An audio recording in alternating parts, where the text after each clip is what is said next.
പാലക്കാട് അട്ടപ്പാടി വട്ടലക്കിയിൽ ജനവാസ മേഖലയിൽ കണ്ടെത്തിയ പുലിയെ വനത്തിലേക്ക് തുറന്നുവിടാൻ വനം വകുപ്പിന്റെ ആലോചന. കടുവയുടെ കടിയേറ്റ നിലയിൽ കണ്ടെത്തിയ പുലിയെ ചികിത്സയ്ക്കായി ധോണിയിലേക്ക് എത്തിക്കുകയായിരുന്നു.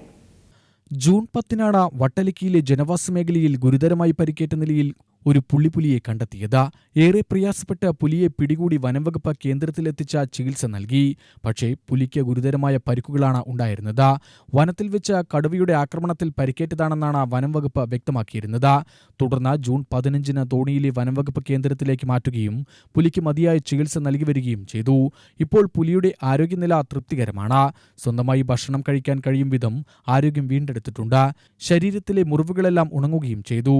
ഈ സാഹചര്യത്തിലാണ് പുലിയെ വനത്തിലേക്ക് വിടുന്നതിനെക്കുറിച്ച് വനംവകുപ്പ് ആലോചിക്കുന്നത്.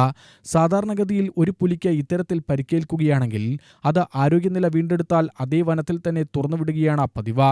പക്ഷേ ഈ പുലിക്ക് കടുവയുടെ ആക്രമണമേറ്റതിനാൽ പറമ്പിക്കുളം ഉൾവനത്തിലേക്ക് തുറന്നുവിടാനാണ് നിലവിൽ വനംവകുപ്പ് തീരുമാനിച്ചിട്ടുള്ളത്.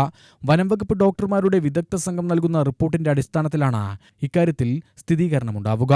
പുലി സ്വയം ഇരപിടിക്കാൻ കഴിയുന്ന വിധത്തിൽ ആരോഗ്യവാനാണെന്ന റിപ്പോർട്ടിൽ നിന്ന് വ്യക്തമായാൽ പുലിയെ വനത്തിലേക്ക് തന്നെ തുറന്നുവിടുമെന്ന് അധികൃതർ അറിയിച്ചു. UTV news, Palakkad.